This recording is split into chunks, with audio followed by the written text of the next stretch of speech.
Labrīt, mani sauc Krišjānis un esmu viens no K punkta valdes locekļiem.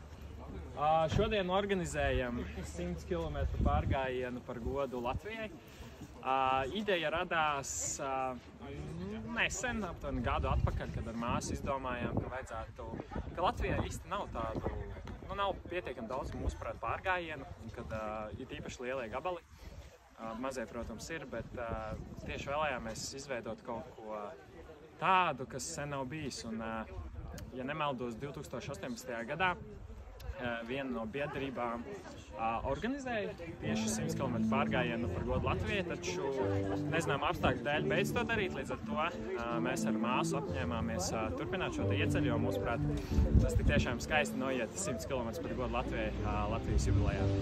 Līdz ar to pirmo gadu, 2024. gadā, pirmo reizi organizējam. Ceram, ka viss izdosies un visiem patiks.